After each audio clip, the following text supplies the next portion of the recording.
The Italian Wine Podcast is the community-driven platform for Italian wine geeks around the world. Support the show by donating at ItalianWinePodcast.com. Donate €5 or more and we'll send you a copy of our latest book, My Italian Grape Geek Journal, absolutely free. To get your free copy of My Italian Grape Geek Journal, click Support Us at ItalianWinePodcast.com or wherever you get your pods.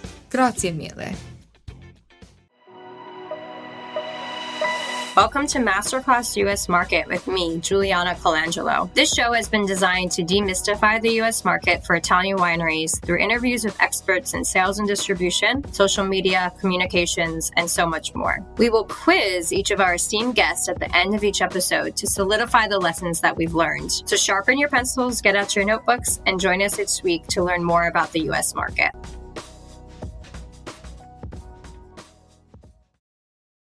Hello, welcome to Masterclass US Wine Market. Today, I am thrilled to welcome Charles Lazzara to the Italian Wine Podcast. Charles started Volio Imports in 2007 at the age of 25 with modest intentions of promoting undiscovered, high-quality wine producers from Italy back in Colorado. The sale of Volio in 2017 allowed Charles to dedicate his time and energy to Volio Imports' strategic expansion to become a leading national importer of Italian wines, as well as spend more time with his family.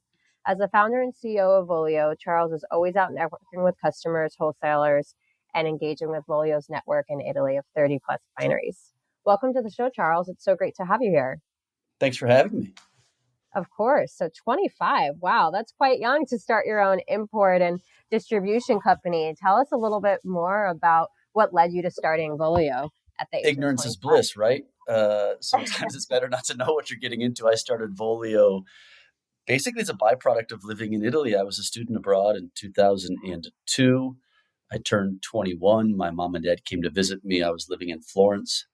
And my mom stayed in Florence to basically haggle over leather wallets and jackets for Christmas gifts for family and friends. And my dad rented a car and said, let's go taste some wine. And that day we went out to the hills. Florence into Chianti Classico is not that far of a drive. It's about 30, 35 minutes. And we found our way into one winery. I have no idea to this day how we found Poggiorino in Radin Chianti Classico, but we did. It's not like it's on the main drag. There is no main drag in Chianti Classico, but even to get into Dorada is not that simple of a task because you pass by other towns that produce great wine on your way there. So anyway, long story short, we get to Radin Chianti, we go down the hill and we pass by Montevertino on the left. I didn't know where that was or what it was at the time. And there's an open sign at Poggiorino and I walk in and meet the owner, Piero Lanza, and his sister Benedetta. They tell me the history of the small winery that they own that also has an agriturismo to it.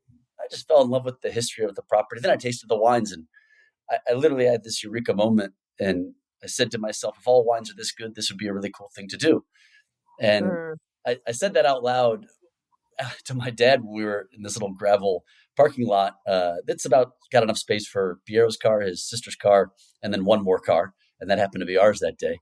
And he said, man, I don't know the first thing about the wine business, but what I could tell you is I know that someone's got to get the wine from Italy to the US, and then someone's got to sell it. So my guess is there's an importer and the wholesaler, and then there's retail. And I would suggest that you don't run a retail store because that means you're not going to have anything but a dog because you're going to have to work Thanksgiving and Christmas, and it's going to be really tough. So maybe it's importing and wholesaling. I don't know. Italian Wine Podcast, part of the Mama Jumbo Shrimp family.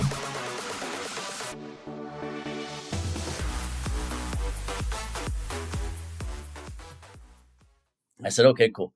So I moved back at the end of that, session studying abroad, and always had this idea of getting back to Italy. I've got Italian heritage 3 generations ago, and so that was the whole intention of going to Italy. And so I just had this thought that kept coming back up. And I finished my degree in Ohio and moved to Chicago, had a failed startup business there, and then had another job. And I went to my boss at one point and said, I've got this idea I want to develop, and I'm all of 24 years old. Can I take a sabbatical? And I about got laughed out of a job. And then I convinced this incredible person at the time to give me this opportunity. And I went back to Italy. I went back to Piero at Poggiorino. And I said, I've got an idea. I've got a license to import wines into the United States. I'm going to set up shop in Colorado because I think it's a really cool market. It's got a lot of sunshine. I like to ski, and it's growing. This was 2007. Okay. And Piero says, "Where's Colorado?" And I said, "It's between New York and California, and I'll pay you in cash for the first pallet of wine." And he's like, "What do I have to lose?" It's a pretty good risk reward. And so I was very fortunate that 2 years later, Piero's wines would be in the top 100 from Wine Spectator. I think that he was number 14 or number 16. I forget what the number was. Amazing. But I didn't know how to sell wine. I brought the wine in. I had a price list that had 10 wines on it. I really only had 2 in stock. They were both from Piero. The rest of them said coming soon. And I knocked on doors. And that's what I said at the top of this, that ignorance is bliss. I didn't know any better. It was 2007 going into 2008. My first case of wine I sold to a small independently owned grocery store called Marzik's Fine Wines in Denver, Colorado. And the buyer, she was like, it's the start of a really bad economic period here in 2007. I don't know if it's a really good idea for you to sell wine, like start a business. And I was like, what do I have to lose? I had a part-time job. I was working from 6 a.m. till noon as a part-time consultant that was in a totally unrelated field. And then I'd go sell wine from noon to 6 p.m. And then from 6 p.m. to midnight, I'd come back on and do the online or do the part-time consulting gig just to pay for the idea that I had, which was, the wine and then the growth. And piece by piece, I built up that wholesale business from 1 winery and 2 wines to about 1,500 wines and around $10 million in sales over the course of 10 years. And I was able to sell that business to a group called Empire Distributors based in Atlanta, Georgia. And then I was able to expand my import business. So that was in 2017. So basically from 2017. So that's when you made the shift from running the distribution business to running only the import business was in 2017. That's correct. Yeah. So basically what happened, producers like Piero from Pogerino or Rivetto or even Soldera and some others at the time that I had built up my import business in Colorado through my wholesale business in Colorado, they were asking me if they could, if I could take them into other markets. And I wanted to do that, one, for protection from them going to someone else that covered Colorado and the other markets they wanted to go into, but also because I liked the challenge of trying to do what I did in Colorado in other markets, because Colorado at the time was an independent market. So every buyer was unique. There were no chains in Colorado. Sure, there were restaurant groups, but retail chains did not exist because, like New York and a couple of other markets around the United States, they had limited licenses. So a supermarket chain couldn't have more than 1 license. Total Wine and More could only have 1 store. And so I had 800 unique customers that I had built, each one with its own unique buying power. And this allowed me to tell the stories of my multi-generation, family-owned, dirt-driven producers to each one of these buyers in a way that fit their needs. And I was able to grow the business. We generated about 26,000 cases of Italian wine in depletions. That means that the retailer or the restaurant sold those wines to customers in the course of that year. From 0 cases. So that's the beauty of independent customers, independent buyers, because they can be very reactive. They can taste the wine and make a decision. They don't have to go through layers of bureaucracy and also they're easier to get. Right? They build brands. They can build these small brands that really are the fabric of Italian wine, and especially when you get into the fine wine business. There's just a lot less to go around. And so it's all about storytelling and having the time to get in front of those buyers and build those relationships and build the trust that year over year, the quality of the wine is as good as the producer. And would you say, Charles, that you were one of the first people really focused on Italy, so specifically in Colorado, when you started your business back in 2007? Or what was the market like for Colorado for Italian wine? Because as you were saying, every state in the U.S., operates very differently, in so many ways, from how the wine is sold, how the buyers work, but also just, what sells and what the consumer is interested in. So talk to us a little bit, about the Colorado market for Italian wine, because I think it's evolved quite a bit. Yeah. So Colorado back in 2007 was still a great market for Italian wine. And I for sure was not the first person to sell Italian wine. And there were some really great import wholesalers in the market and some really focused and super smart people. I mean, in those days, 2007 through 2015, really, Colorado had the highest concentration of master sommeliers in the entire United States, working in restaurants or in retail or just in education in the market. So it's a really educated and competitive market, and it has evolved. You're absolutely correct. The timing of me getting into the import and wholesale business in Colorado, the week that I started, 5 other people started the same idea. So I for sure did not reinvent the wheel, but I had a real connection to Italy in the time that I'd spent, and I just kept wanting to go back to it. I was able to develop this identity through relationships over time that carved out more of a niche. And that's really the key, I think, is, understanding who you are and developing that identity as opposed to trying to be everything to everybody.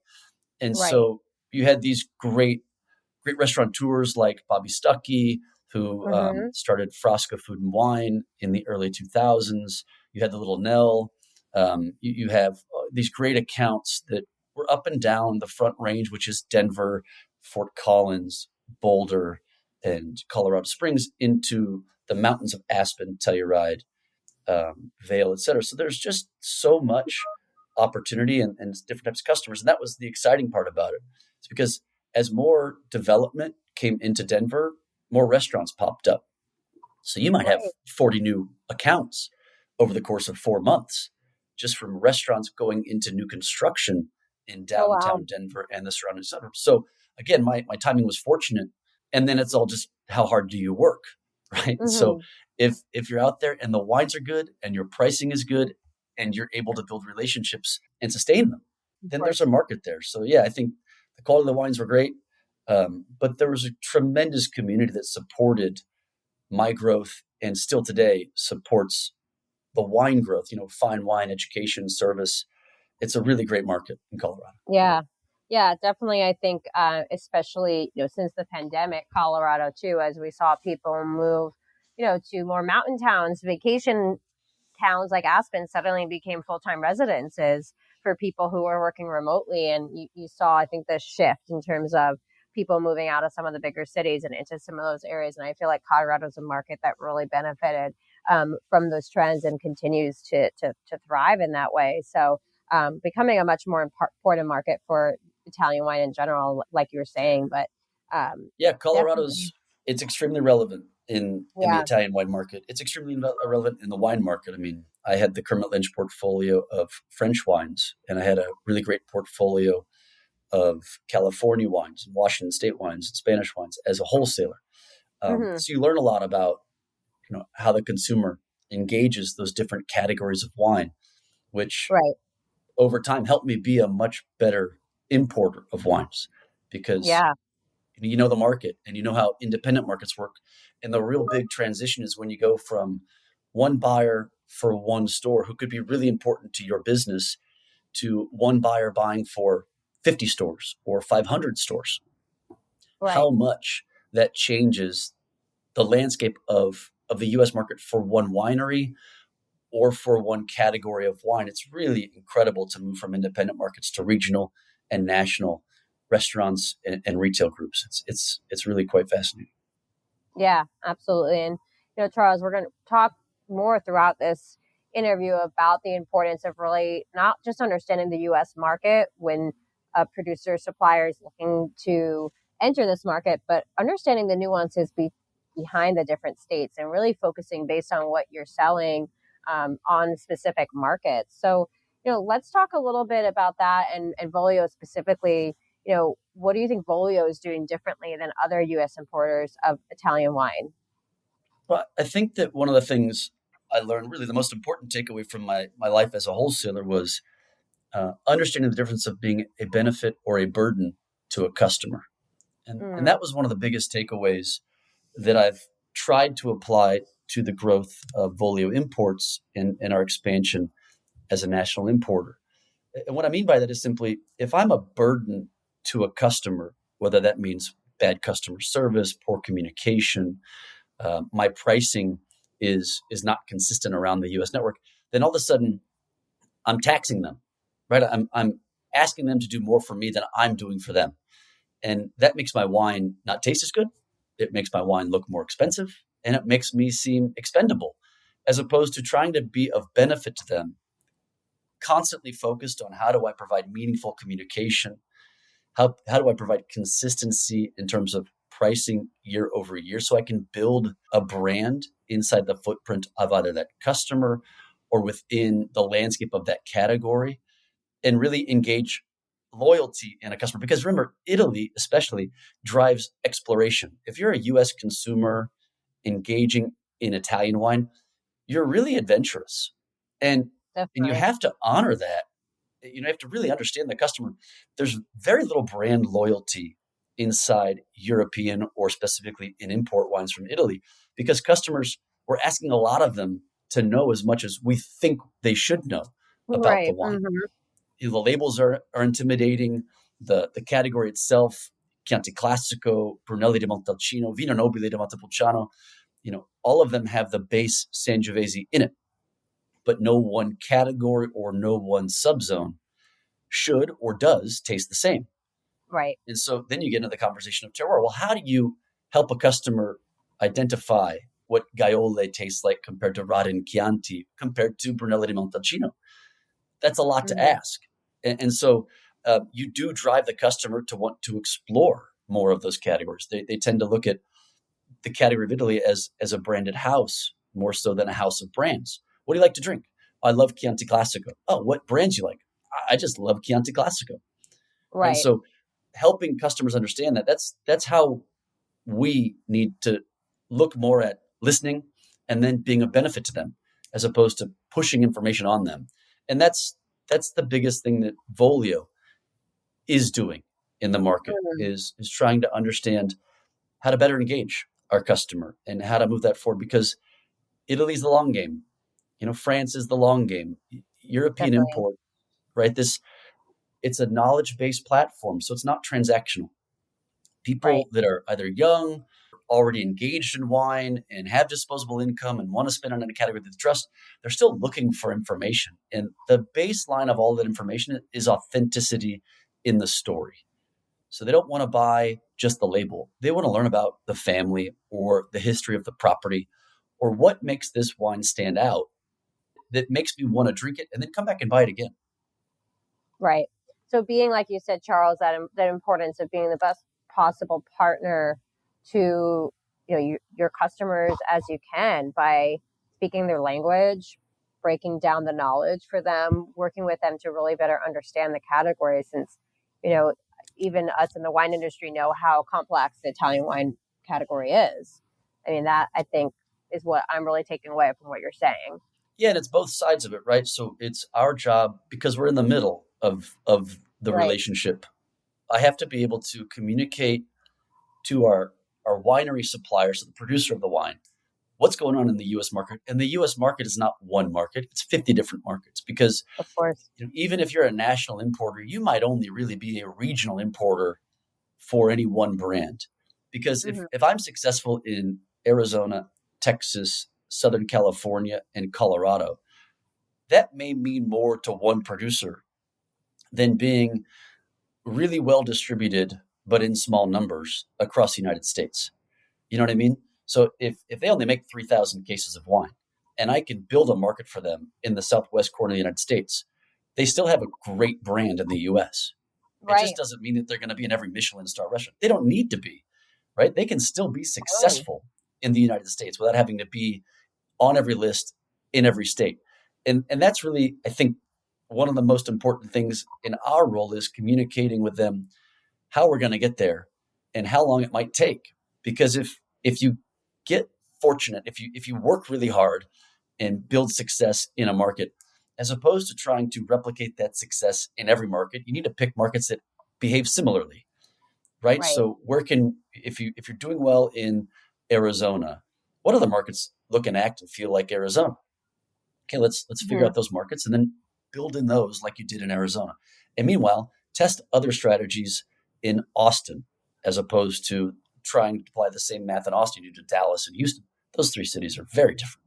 You ask somebody to move from Houston to Austin, they might tell you no. But you ask somebody to Right. move from LA to Austin, they're going to say, yeah, let's go. And so it's just trying to figure out how each market behaves and then communicating that to your winery supplier. And on the flip side, talking to your wholesaler about how you've seen customers. What are they asking for? Because the wholesaler sometimes can't find its way through all of that. They're really overwhelmed by the number of products they have and the challenge they have with turnover, to be able to educate their sales team on the products to help them be successful with your book or the other 30 books they have that are similar to what you've got, depending on the size of the wholesaler you work with. Absolutely. And so, Charles, let's maybe take a case study here to help illustrate your point. If I'm a 5,000 case producer, let's say from let's stick with Tuscany, since we've been talking a lot about Chianti, but from Tuscany, I'm making Chianti Classico. It's a family property. I've never entered the U.S. market, but my wines are good. They're doing well in Italy. I have a couple other small export markets, and I want to enter the U.S. market. What advice would you give to me? How would I even start looking at how to enter the U.S. market? Yeah, so first I would get informed on what the U.S. market looks and feels like before I try and go find an importer or a distributor and talk to customers. So do your research. What are the most healthy markets, or the healthiest markets, I should say, for your type of wine or the amount of energies you can give to the market, right? Because it's not just about finding one wholesaler. You've also got to be able to find the time to go support the market. And that's the biggest challenge that wineries face, regardless of size, is if they're really dedicated to farming, beautiful, right? You need to tell that story, but you also have to have the time to tell that story to the customers that are going to help build and support your brand. And so you might just want to start with one or two markets that you've learned about, that maybe you like to travel to, and you want to go build relationships there. So what do you have to do? You have to then look at, who are the wholesalers? Or are there importers that also act as wholesalers? Or can you be your own importer and your own distributor? And if you have the resources, then spend the time in that market to sell the amount of cases you are going to feel make your brand successful in that market. So it's really sort of a choose your own adventure book when you approach the US market, because success really depends on the amount of time and energy you're willing to put into it. Right. And that justifies the return on that investment. And if you're able to identify sustain your priority, right? Yeah, because the biggest key, I've seen this before too, where a producer goes in, they spend a lot of time in the market and they build a really good brand. Then they leave the market thinking that the brand will be sustained because they put 1 or 2 years in the market to build the brand. And then they start to lose sales. Well, that's because they've given so much support. They've got relationships so closely tied to them, and the people are supporting their brand because they have a relationship with that particular person, that when they go away, the sales go away too. And so you've got to be able to transfer relationships and not just build them. And that creates a sustainable brand, which allows you to then go to the next market, right? And build that.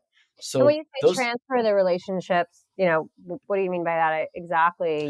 Just in terms of so let's just say that you've built a healthy market in Atlanta, Georgia, okay?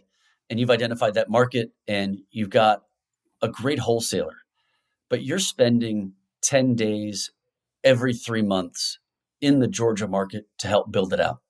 Well, at some point, you've got to put the responsibility of maintaining those relationships on your wholesaler, right? So you've actually got to give them the responsibility of, I can't come into the market 10 days every 3 months any longer because I need to go support this next market I want to go build out. Okay, so wholesale team, I really need you to stick close to these relationships because they're driving my business in Atlanta, Georgia.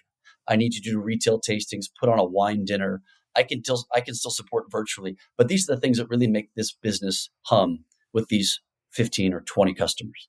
That's then transferring the relationship to the sales team and the management team of the wholesaler, and creating the expectation that they keep that business alive. Because if you then go and as opposed to going to Georgia. You go over to North Carolina, or you move to Florida because those are good markets, and you start to dedicate your time there.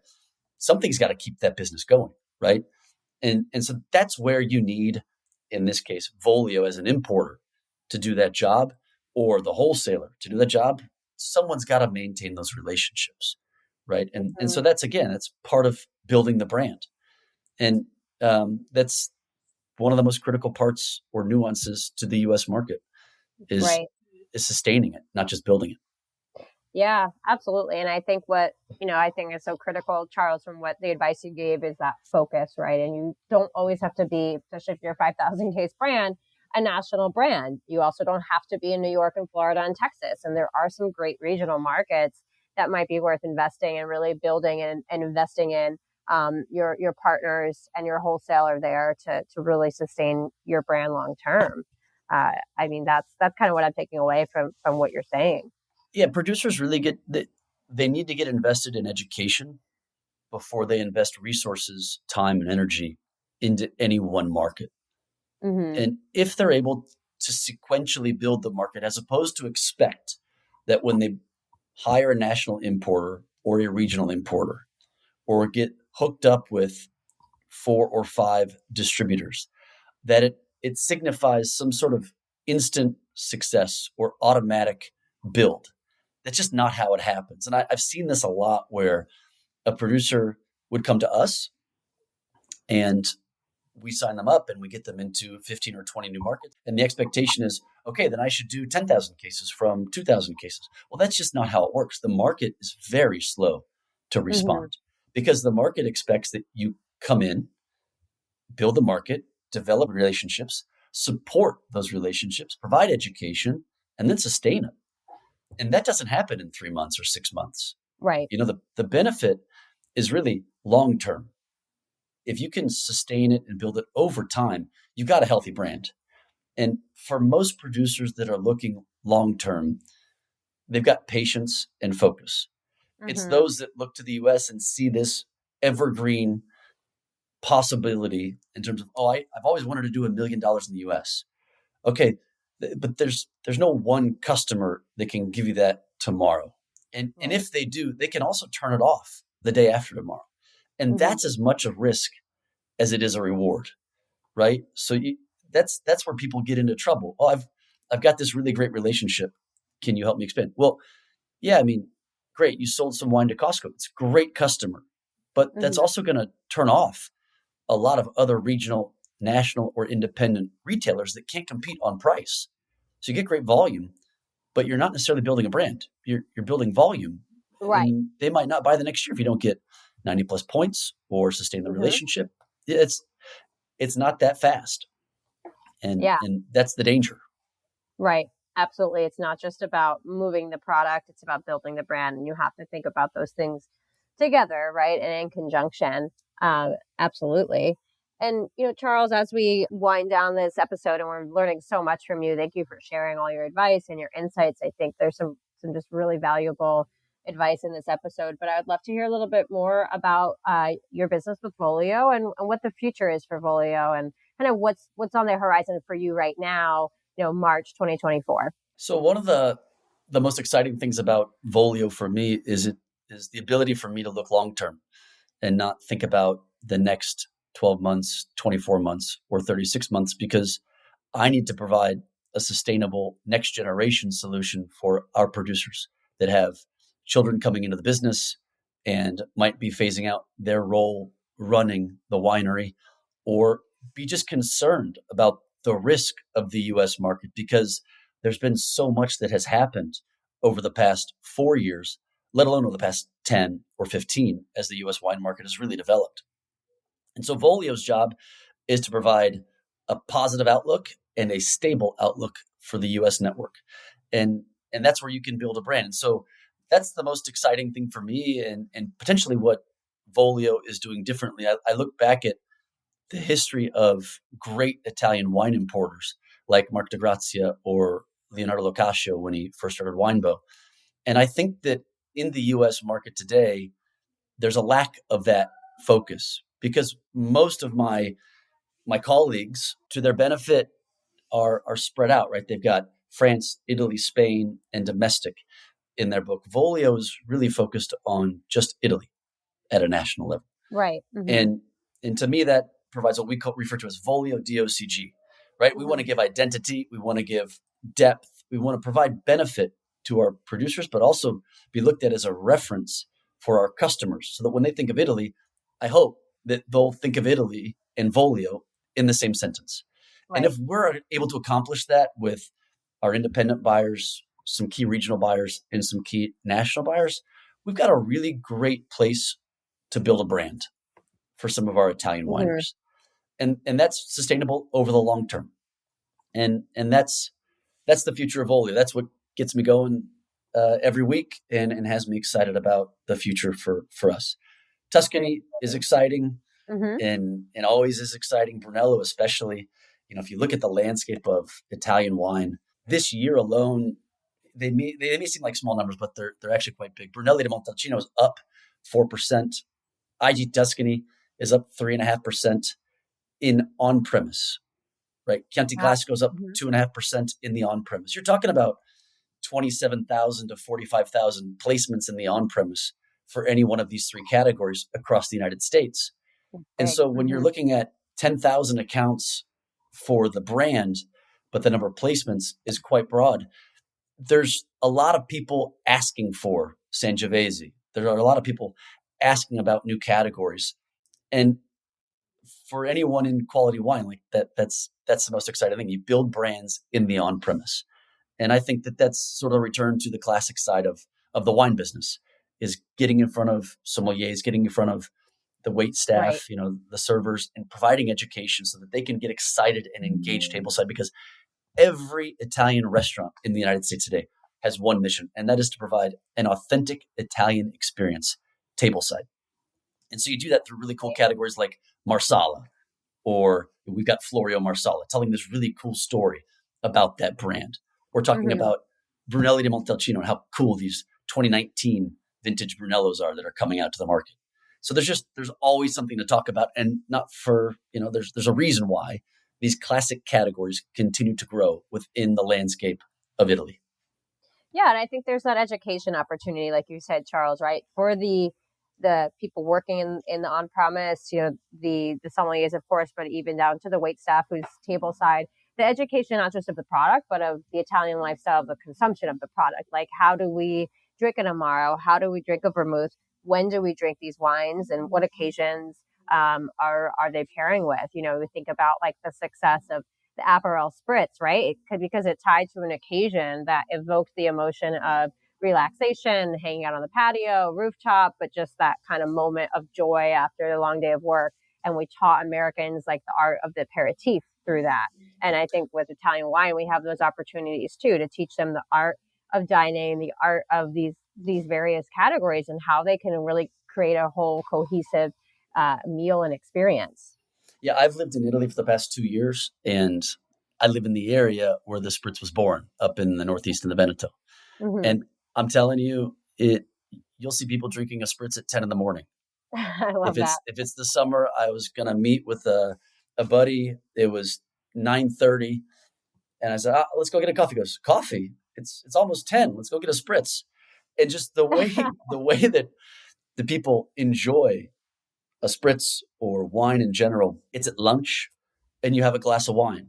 It's an aperitivo with a glass of wine or a Spritz, and then you transition to dinner. And it's not a ton of drinking when you break it down, because you're not pounding the wine, but you're always enjoying a glass of wine. And it's just part of the lifestyle.